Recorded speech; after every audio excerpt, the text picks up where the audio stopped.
여러분, 지난주에 설교 제목이 진정한 회개였습니다. 진정한 회개. 기억나시죠? 진정한 회개인데 요나서 3장의 말씀을 통해서 진정한 회개가 뭐냐? 그 첫 번째가 하나님을 믿는 것이다 라고 말씀을 해드렸습니다. 하나님을 믿지 않고서는 회개는 절대로 있을 수가 없죠. 여러분, 회개는 하나님을 믿는 것에서부터 출발합니다. 정말로 진실로 회개하는 자는 하나님을 믿는 믿음으로부터 시작되는 거예요. 믿지 않으니까 회개가 되지 않는 거죠. 니느웨 성의 백성들과 관리들, 왕까지도 모두 하나님을 믿었기에 회개의 자리로 나아갈 수 있었던 겁니다. 그런가 하면 하나님을 믿고 있기에 그에 따른 회개의 반응이 있어야 되죠. 그것이 뭐냐? 금식을 선포하는 것이었습니다. 하나님을 믿으니 생명을 걸고 금식하며 하나님의 자비와 긍휼을 구했던 거죠. 사랑하는 여러분, 하나님 앞에서 진정으로 회개하고 하나님의 자비와 긍휼을 구할 수 있는 그런 진정한 회개가 저와 여러분에게 있어야 할 줄 믿습니다. 뿐만 아니라 진정한 회개는 굵은 베옷을 입음으로 편안함과 안락함을 내려놓는 것임을 살펴보았습니다. 여러분, 우리는 하나님 앞에서 입술로만 회개하고 실제적으로 우리의 삶의 의지가 나타나지 않을 때가 참 많습니다. 나의 평안과 안위는 그대로 두면서 회개하려 할 때가 있어요. 진정한 회개는 나의 자존심까지도 내려놓아야 합니다. 나의 평안함도 내려놓아야 되고 나의 안식함도 내려놓아야 됩니다. 불편함을 감수할 수 있어야 한다는 거죠. 굵은 베옷을 입는다는 것은 바로 이런 의미였습니다. 자신의 자리에서 내려와 겸손하게 하나님 앞에 엎드리는 것, 그것이 진정한 회개라는 거예요. 그런가 하면 회개에 합당한 열매를 맺는 거죠. 회개한다고 말하면서 열매가 없어요. 열매를 맺지 않습니다. 입술로만 회개해요. 그것은 진정한 회개가 결코 아니죠. 여러분, 혹시 다른 분들에게 손해를 입혔습니까? 그렇다면 진정한 회개는 그 손해를 배상하고 진심으로 용서를 구하는 것에서부터 출발하는 거예요. 아멘? 여러분, 우리는 그러므로 날마다 회개해야 하는 삶을 살아야 합니다. 저는 지난 주간에 이 설교를 하고 난 이후에 참 충격적인 이야기를 들었어요. 그동안에 담임 목사를 모함하고 노예에서 판결을 하는데 불복을 하고 그래놓고 총회에 상소를 하면서 이제 와서는 타협을 하겠답니다. 협상을 하자고 말합니다. 여러분, 무슨 협상을 하자는 거죠? 무슨 타협을 하자는 거죠? 회개가 우선 아닐까요? 무엇을 잘못했는지 회개하는 것이 우선적이지 않을까요?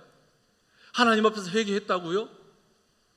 그런데 회개의 모습이 그런 모습입니까? 여러분, 하나님 살아계세요. 정말 두렵고 떨림으로 하나님 앞에 서지 않으면 안 되는 거예요. 여러분, 저는 강단에 설 때마다 우리 성도들이 바른 길을 걸어갔으면 좋겠습니다. 진실된 길을 걸어갔으면 좋겠습니다. 여러분, 저도 목사거든요. 그러다 보니까 여기저기서 들려오는 소리가 있잖아요. 제가 좀 부족해 보이지만 그래도 친구 목사님들, 선배 목사님들이 주변에 많이 있다 보니까 장난치려고 하는 소식들도 들려와요. 그러니까 참 안타까운 거예요. 여러분, 기억나십니까? 우리 교회가 독립교단에 있다가 예장합동축으로 교단을 옮기면서 성도들이 다 동의를 얻어가지고 투표까지 해가지고 옮겼어요. 그런데 그것이 마치 잘못된 것이냐 해서 이전에 우리가 탈퇴했던 노예로부터 이상한 협박을 받고 돈을 요구받았던 것을 기억나십니까? 기억나시죠? 제가 강단에서 몇 번 얘기했으니까. 여러분, 저는요, 그래서 돈 1푼도 줄 수 없다고 했습니다. 그래서 더 자신감 있게 강단에서 설교할 수 있는 거예요. 어떻게? 여러분에게 주신 물질이 여러분 거라고 착각하면 안 됩니다. 하나님 겁니다. 하나님께서 맡겨주신 거라면 하나님 영광 위해 사용하는 거예요. 그런데 허튼 데 사용하고 자기 안위를 위해서 사용하고 다른 사람을 죽이고 다른 사람을 모함하는 데 사용해요. 여러분, 두렵지도 않나요? 제 아내가 아마 굉장히 불편할 겁니다. 오늘 또 목사님 왜 저러시나? 여러분, 타협이 아니라 회개하셔야 됩니다. 저는 우리 교회의 여러 가지 일들을 생각하면서 제가 하나님 앞에서 제가 회개할 게 뭔가 돌아보고 있어요. 여러분, 우리 사랑하는 성도 여러분, 여러분도 여러분 자신의 위치에서 하나님 앞에서 내가 교회의 이런 일들을 겪으면서 내가 회개해야 될 것이 무엇인지를 돌아보셔야 하는 거예요. 그렇다면 하나님 앞에 설 때마다 우리는 두렵고 떨림이 있는 거예요. 공교롭게도 2022년 우리 교회의 표어가 뭘까요? 하나님 앞에서요. 하나님 앞에서요.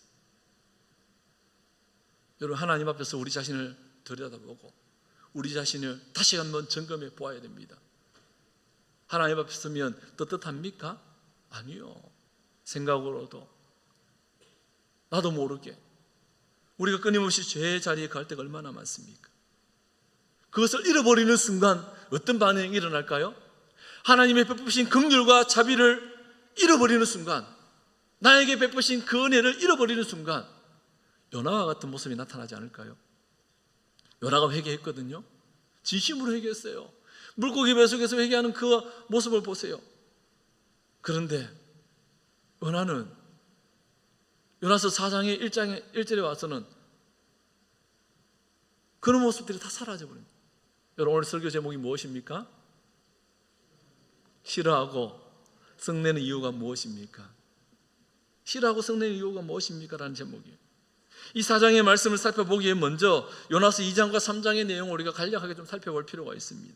요나서 2장에 보면 요나가 물고기 뱃속에서 회개하며 기도하죠. 그때 요나는 자신의 잘못을 인정하고 하나님의 구원을 기다리는 그런 기도를 올려드립니다. 심지어 하나님의 주권과 섭리를 인정하는 그런 기도를 올려드렸어요. 이러한 요나의 기도에 하나님 어떻게 반응해 주셨습니까? 다시금 기회를 주셨어요. 사명자로 세워주십니다. 진정으로 회개하는 자에게 하나님은 또다시 기회를 주셨다라는 사실을 말씀을 통해서 보았습니다. 그리고 요나는 하나님 주시는 말씀 앞에 다시금 니느웨로 향하여서 일어나 가서 선포하기에 이르르죠. 하나님께서 주셨던 말씀 메시지가 무엇입니까? 요나서 3장에 보니까 하나님 말씀에 반응한 요나가 니느웨로 가서 회개의 복음을 전하는데 40일이 지나면 이 성이 무너질 것이다, 망할 것이다, 재앙이 임할 것이다 라고 선포합니다. 여러분, 선포하며 회개의 복음을 전할 때에 그런데 여러분, 어떤 일이 일어납니까? 니느웨 백성들과 고관들과 대신들과 왕까지도 회개하는 역사가 일어난 거예요. 여러분, 이러한 회개, 하나님께서 니느웨를 향하여서 진노를 내리시라고 하셨던 그 진노를 그치고 재앙을 내리지 아니하십니다. 그러면 선지자로서 이렇게 선포했다면, 하나님의 그 은혜와 자비와 긍휼을 본인이 스스로 입었다면 니느웨 백성들이 회개하고 돌아왔을 때에 어떻게 해야 돼요? 감사하며 기뻐하는 것이 선지자의 모습이요, 은혜와 긍휼을 입은 자의 모습 아닐까요? 그런데 요나는 싫은 거예요. 왜요? 도대체 무엇 때문에 싫어합니까? 오늘 1절에 보니까 요나가 매우 싫어하고 썩내며 라고 말합니다. 매우 싫어하고 썩낸다. 여러분, 하나님의 진노를 받아 재앙을 당하며 심판을 당해야 하는 니느웨가 구원을 얻게 되자 요나에게 나타난 반응은 매우 싫어하고 썩내는 겁니다. 화내고 있어요. 누구에게 싫어하고 화를 내고 있을까요? 하나님이겠죠. 하나님께. 여러분, 그렇다면 요나가 왜 매우 싫어하고 화를 내고 성을 내고 있느냐? 거기에 앞서서 요나라는 인물에 대해서 우리가 먼저 이해할 필요가 있습니다. 요나는 누구일까요? 아미떼의 아들이고 가드 헤벨의 사람인데 그는 하나님으로부터 부름을 받았던 선지자라는 겁니다. 선지자가 지금 하나님이 행하신 일 앞에 매우 싫어하고 성내고 있어요. 여러분, 선지자의 주된 임무가 뭘까요? 신명기 18장에 보면 선지자에 대해서 하나님은 이러이러해야 한다라고 말씀해 주시면서 18장 15절에 이렇게 말씀합니다. 신명기 18장 15절인데요, 내 하나님 여호와께서 너희 가운데 내 형제 중에서 너를 위하여 나와 같은 선지자 하나를 일으키시리니 너희는 그의 말을 들을지니라. 너희는 그의 말을 들을지니라 라고 말씀합니다. 누구의 말을요? 선지자의 말입니다. 이 말은 하나님으로부터 세움을 입은 자들은, 선지자들은 하나님께서 그들의 입에 하나님의 말씀을 주셨고 그 하나님 주신 말씀을 선포하는 자임을 말씀해 주고 있는, 하나님 말씀을 선포하는 자의 임무, 말씀을 선포하기에 세움을 입은 거예요. 그래서 하나님의 말씀을 선포하기만 하면 되는 거예요. 하나님의 말씀을 전하기만 하면 되는 거죠. 하나님 말씀을 전하라고 세움을 입었기에 요나는 하나님의 말씀을 전하는 것으로 충분합니다. 그런데 왜 싫어하고 성내고 있냐는 거예요. 자기의 선지자의 그 직분을 망각해버린 거예요. 하나님으로부터 부름받은 자의 그 사명을 망각해버린 거예요. 여러분, 오늘 이 시대에 살아가는 우리는 어쩌면 자꾸만 우리가 그리스도인인 것을 잊어버린 거예요. 망각해버린 거예요. 자꾸만 잊어버리니까, 나는 어떤 사람인지 잊어버리니까 죄의 자리에 가고 또다시 뭐예요? 사람들을 모함하고 사람들에게 상처를 주고. 그리스도인은 그럴 수 없거든요. 여러분, 그래서 우리 주변에 봐도 우리 동네에 있는 분들만 봐도 이렇게 말합니다. 저분이 예수 믿는다고? 선민교회 나간다고? 진짜? 이렇게 반응하는 분이 있어요. 왜요? 그리스도인이라면 그렇게 해서는 안 된다는 걸 알고 있기 때문이라는 거예요. 그런데 실제적으로 여러분, 교회 안에 그렇습니까? 실제적으로 교회 안에 그렇습니까? 그렇지 않아요. 오늘 창세기 7장 새벽에 살펴보았지만 궁금하죠? 새벽에 녹음을 안 해드리니까. 여러분, 하나님께서 방주를 만드셨어요. 만들라고 명령하십니다. 그리고 노아가 방주를 약 100여 년 동안 방주를 만들어요. 그리고 그 방주에 노아의 가족들을 들어가게 하시고 그리고 짐승들도 들어가게 하셔요. 창세기 7장에 보면 이렇게 나옵니다. 정결한 짐승 암수 7씩, 부정한 짐승 암수 2씩, 공중의 새들은 암수 7씩을 방주에 들이라고 말합니다. 여러분, 그런데 방주에 들여보낸다고 짐승들이 들어가겠습니까? 하나님이 들여보내줘야 들어가는 거죠. 그러니까 모든 것들이 하나님 역사하심이에요. 그런데 여러분 보세요. 방주라는 거죠. 방주가 뭘까? 방주가 뭐예요? 오늘날로 얘기하면 교회, 구원의 방주를 의미합니다. 정결한 암수 7씩을 들어가게 해놓고 부정한 암수 7씩도 들어가게 한단 말이에요. 이 의미는 오늘날 이 시대의 교회 공동체 안에도 정결한 것과 부정한 것이 섞여 있다는, 함께 공존한다는 거예요. 여러분, 이 사실은 세상의 사람들은 모른다는 거예요. 교회 안에 있다고 다 구원받습니까? 미안하지만 여러분, 착각일 수 있습니다. 주여 주여 하는 자마다 다 하나님의 나라에 들어갈 수 없다라고 말씀하십니다. 그러니까 함께 공존해 가는 거예요.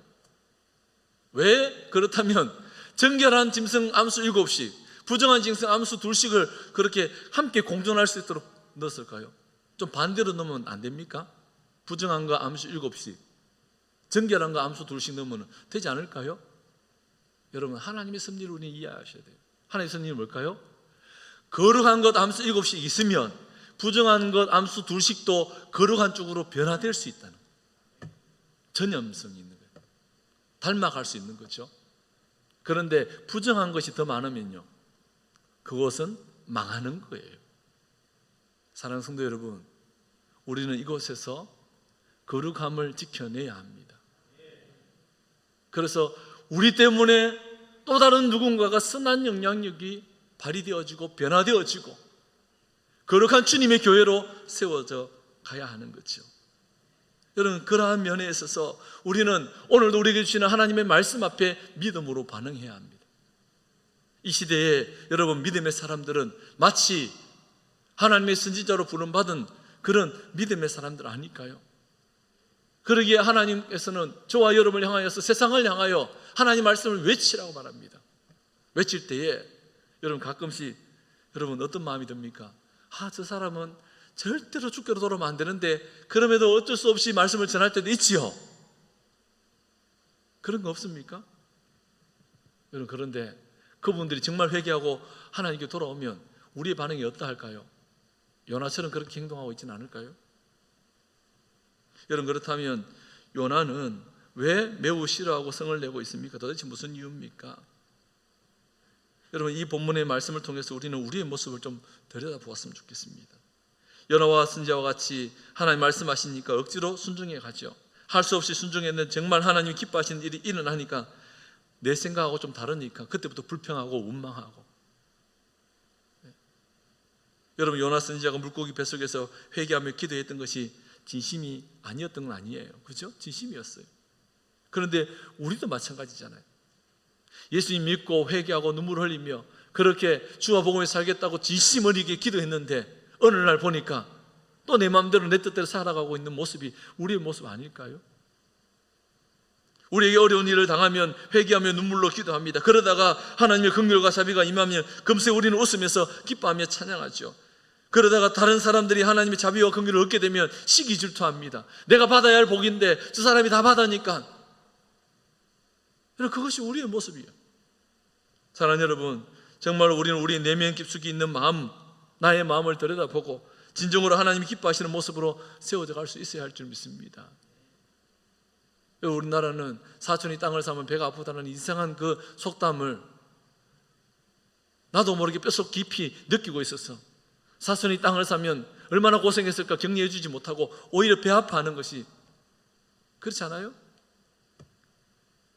믿음의 사람들도 그럴 수 있다는 거예요.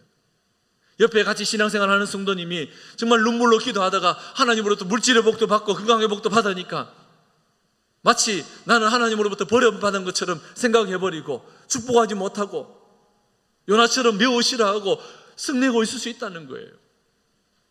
그렇지 않나요? 정말 축하해 줄 수 있나요? 마음을 다해 축하해 줄 수 있나요? 여러분, 참 쉽지 않을 거예요. 금요성령 집회 때 우리 교회에서 사역했던 서경지 목사님 오셔서 말씀을 전하셨어요. 우리 성도님들이 저보고 그런 얘기를 하시더라고요. 목사님 오늘은 목사님 주목 못 받으니까 좀 그렇다, 그죠? 괜찮습니다. 저는 사울이 아니거든요. 사울 왕이 다윗이 전쟁에서 돌아와서 승리하고 돌아오니까 많은 백성들이 사울은 천천히요 다윗은 만만이라고 하니까 사울 왕은 시기가 그분 사랑받으니까 참 좋더라고요. 여러분, 이 교회는 주님의 교회예요. 저도 인간적으로 그런 마음이 쑥 올라올 때가 있지 않겠습니까? 그럴 때마다 여러분, 기록된 하나님의 말씀으로 들여다보는 자신입니다. 여러분, 그런 마음이 들 때도 있어요. 목회자가. 지금은 그렇지 않습니다만 과거에 제가 목사 안수를 받고 처음으로 국내 선교를 갔던 적이 있습니다. 국내 선교를 가는데 이런 선교팀을 이제 인솔해서, 그때는 부목사 시절이니까 선교팀을 인솔해서 가는데 선교팀원들이 이 선교지에 이 목사님한테, 사모님한테 그 가정에 뭐 선물을 한다면서 그래요 고생했을 거야 막 하면서 선물을 준비하는데 시기가 나는 거예요. 나는 받아보도 못한 선물을 하다니, 이런 마음이 쑥 올라오는 거예요. 제가 그때 참 많이 회개했던 적이 있어요. 야, 너는 수준이 이것밖에 안 되냐? 여러분, 나도 모르게 요나와 같이 매우 싫어하고 성낼 수 있어, 화낼 수 있다니까요. 그렇다면 요나는 왜 화를 내고 지금 싫어하고 성을 내고 있느냐? 여러분, 민족적인 이유를 우리가 좀 살펴볼 수가 있어요. 그동안 아수르의 수도였던 니느웨는 호시탐탐 이스라엘의 땅을 노리고 있습니다. 이스라엘을 정복하려 했어요. 원수의 나라죠. 여러분, 그런 면에서 보면 요나의 마음을 좀 충분히 이해할 것 같아요. 그렇지 않아요? 저 나라는 정말 우리나라 괴롭혔던 나라인데 저 좀 망했으면 좋겠는데, 그런데 하나님 어느 날 나를 불러서 그 나라에 가서 회개 복음을 선포하라는 거예요. 정말 싫어. 충분히 다시스로 도망갔던 그 마음도 이해하고, 또 하루길만 다니면서 회개 복음을 쓰는데 회개하니까 또 싫은 마음이 충분히 들 수 있겠는 거예요. 어쩔 수 없이 선지자로 부름받았기 때문에 순종했는데 정말 저 나라는 망했으면 좋겠다는 마음이 내면 깊숙이 있을 수 있거든요. 왜? 이게 민족적인 이유예요. 여러분, 그렇다면 우리는 한번 돌아보면 우리의 경우는 어떨까요? 제가 말씀을 준비하면서 생각이 났던 과거가 생각이 났어요. 우리나라의 경우, 여러분, 적대적인 나라가 어떤 나라죠? 일제 36년의 치하에서 고난과 아픔과 수많은 믿음의 선조들이 죽어야만 했던, 나라를 잃어버려야 했던 그런 아픔을 겪었어요. 그 나라가 일본이에요. 수도 없이 우리나라를 정복하려 했던 일본, 어느 날 일본이 망할 것이라고 하나님께서 말씀하시면서 선지자를 보내서 회개의 복음을 선포하라고 말씀하시는데, 그때 나를 보냈다? 어떨 것 같아요, 여러분들은? 제가 그 고민이 있었거든요. 사실은 그 고민을 했던 적이 있어요. 나는 하나님께서 부르실 때 혹시 선교사로 부르셔서 혹시 일본을 보내면 어떡하지? 정말 가기 싫은데 저 나라는. 여러분, 축구만 하면 다른 때는 안 봐도 일본하고 축구하면 반드시 보잖아요. 두 줄목 불끈 쥐고 봅니다. 그걸 반드시 이겨야 돼. 다른 나라는 다 져도 괜찮은데 그 나라는 지면 안 돼. 그게 우리 안에 있어. 우리 민족성이라는, 우리 민족성. 여러분, 저는 목사가 되기 전에 만일 하나님이 나를 일본 선교사로 가라 하면 어떻게 할까 고민을 했던 적이 있어요. 그래서 처음에는 절대로 이번에 안 갈 거다. 그래서 단기 선교도 일본을 가본 적이 없는데 우리 선민교회 와서 일본을 갔어요. 그런데 여러분 그거 아세요? 그때 그런 마음을 가질 때에 하나님께서 제게 그런 마음을 주셨어요. 일본에 있는 복음을 들어야 될 영혼이 있다는 거예요. 그 나라는 정말 과거를 보면 망해야 되는데 그 땅 가운데 구원 얻어야 될 백성들이 있더라는 거예요.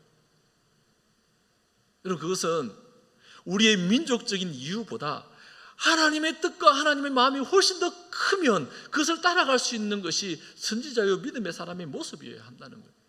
여러분, 이런 이유 저런 이유 다 될 수 있어요. 그런데 우리는 믿음의 사람이라는 거예요. 하나님 영혼 구원하시기 위해서 우리를 이 땅 가운데 보내셨다면 그게 우리가 순종할 수 있어야 하는 거 아닐까요?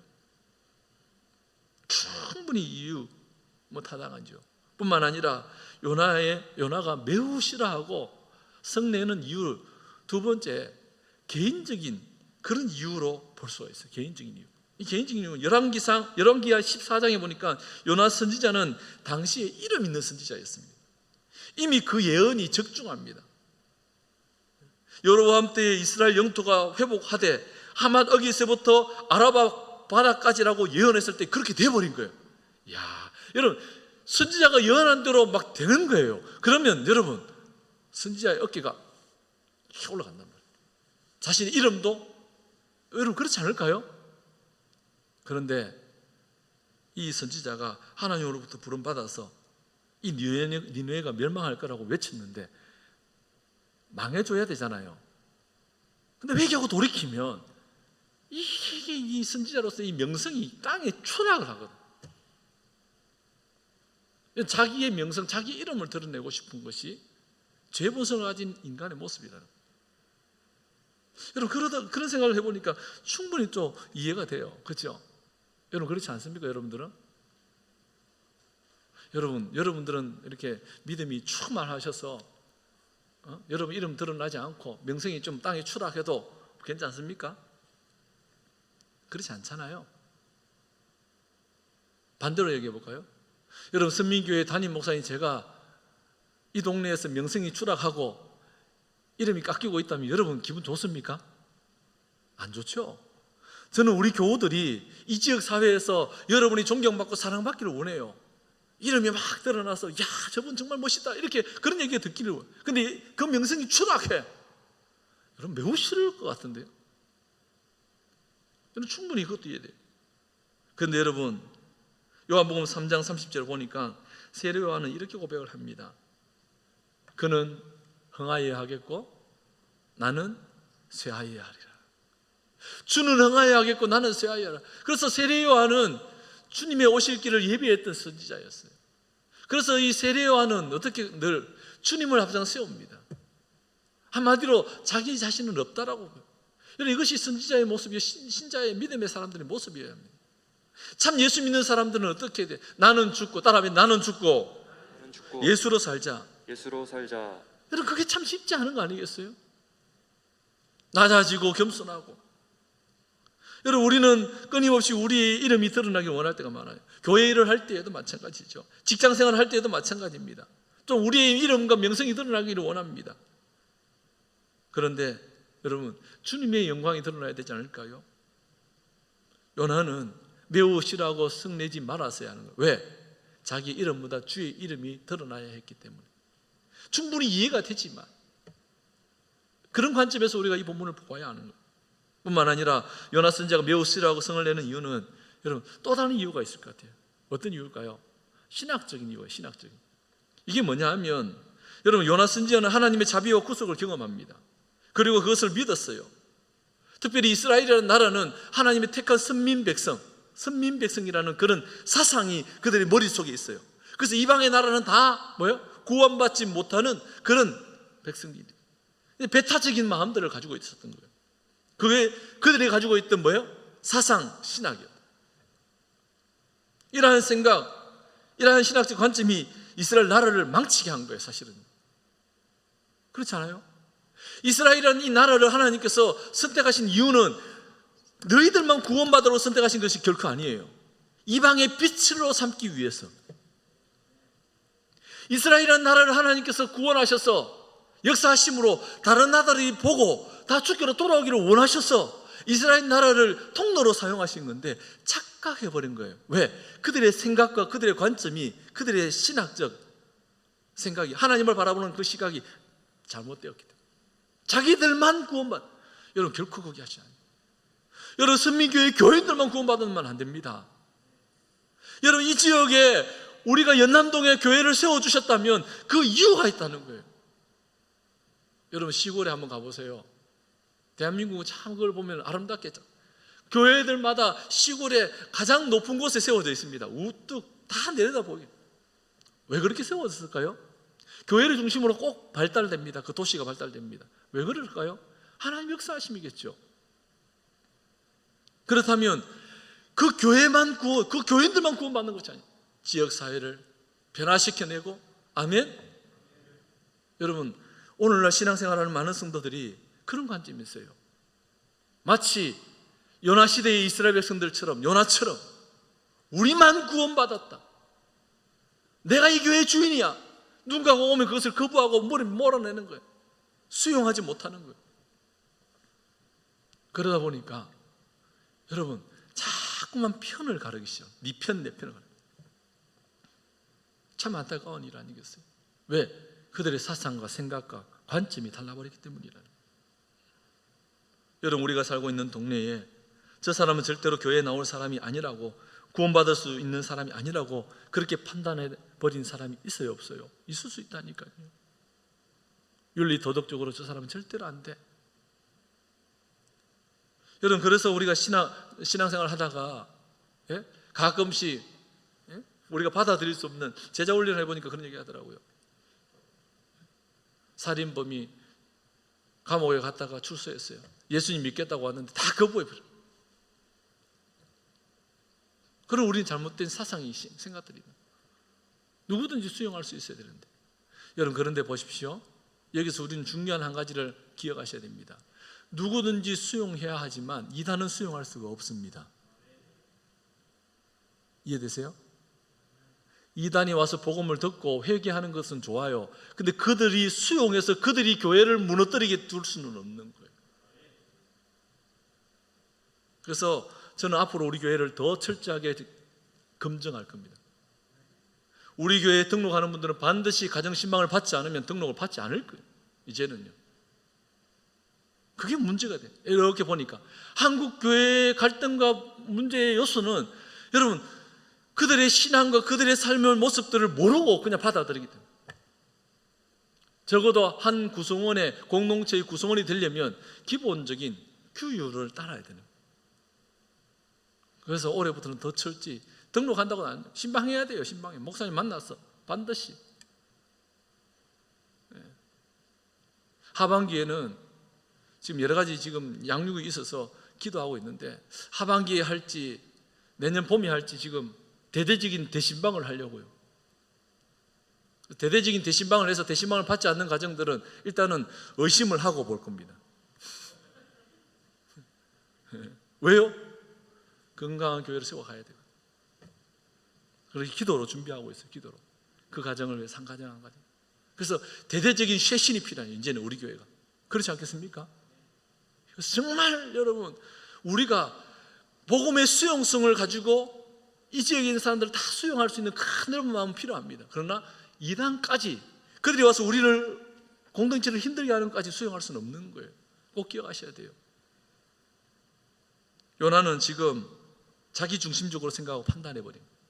민족적인 이유, 개인적인 이유, 어쩌면 신학적인 그러한 이유로 자신의 논리를 펼치면서 싫어하고 성을 내고 있는 거예요. 하나님의 마음과 하나님의 뜻과 하나님의 관점은 전혀 생각하지 않아요. 요나의 그 충돌되는 발언이 2절에서 기록되고 있어요. 2절에 보십시오. 2절에 뭐라고 말씀합니까? 주께서는 은혜로우시며 자비로우시며 노하기를 더디하시며 이내가 크시사 뜻을 돌이켜 재앙을 내리지 아니하시는 하나님이신 줄을 내가 알았음이니이다. 알고 있는데 왜 싫어하고 성냅니까? 충돌이 돼요. 주로. 여러분, 이것은 뭐냐 하면 머리로 알고 있는 것과 가슴으로 알고 있는 것이 다를 때에 충돌이 일어나는 거예요. 이것이 일치가 돼야 돼요. 여러분, 우리의 신앙은 일치가 돼야 됩니다. 하나님 은혜로우신 분이죠. 자비로우신 분입니다. 근데 그것을 나에게는 적용해. 그런데 다른 사람에게는 적용하지 않아. 그래서 충돌과 이런 화내고 분노하고. 여러분, 하나님 어떤 하나님이십니까? 예? 은혜로우시죠. 자비로우십니다. 노하기를 더디하시고 인애가 크시사 재앙을 내리지 아니하시는 하나님 아니십니까? 누구에게 그렇게 하셨나요? 요나에게 그렇게 하셨습니다. 아멘? 그렇다면 좌우를 분별치 못하는 니느웨 성의 12만여 명도 하나님께서 그들을 향한 자비와 긍휼이 필요하지 않을까요? 여러분, 그것만 생각했더라도 싫어하고 화내지 않을 거예요. 성내지 않을 거예요. 심지어 3절에 보세요. 마치 이 요나는요, 이 3절에 보니까 투정 부리고 있는 것 같아요. 여호와여, 원하건대 이제 내 생명을 거두어 가소서. 사는 것보다 죽는 것이 내게 나음이니이다. 그냥 죽여주세요. 차라리 저것들 구원받는 거 보니까 내가 그냥 너무 싫어요. 여러분, 그런 마음이 우리에게 있다면 우리는 또 다른 죄를 범하고 있는 겁니다. 여러분, 그래서 우리는 하나님만 바라보셔야 돼요. 믿음의 주요 온전케 하시는 예수님만 바라볼 수 있기를 원합니다. 여러분, 저와 여러분 모습이 혹시 요나의 모습은 아닐까요? 자기 중심의 신앙을 내려놓고 하나님 중심 신앙을 바르게 세워줄 수 있어야 합니다. 하나님의 긍휼과 자비와 사랑과 은혜가 나에게 내려졌다면 다른 사람에게도 동일하게 내려져야만 합니다.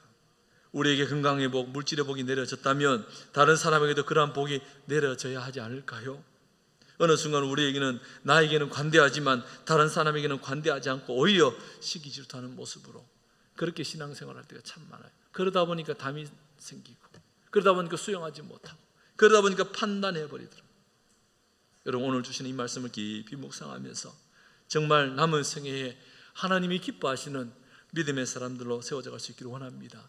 이 한 주간도 내가 앞서지 않고 주님을 앞장을 세웠어. 그래서 주님의 마음을 깊이 깨닫고 믿음으로 반응하고 순종하는, 때로는 내 머리의 생각과 가슴이 좀 다를 때 그때 어느 것을 따라 가슴을 따라가야 되는 거예요. 내 머리를 따르지 말고. 그래서 주님의 기쁨이 되셔서 영혼을 살려내고 나도 살아나는 그런 믿음의 성도들 될 수 있기를 주님의 이름으로 축원합니다.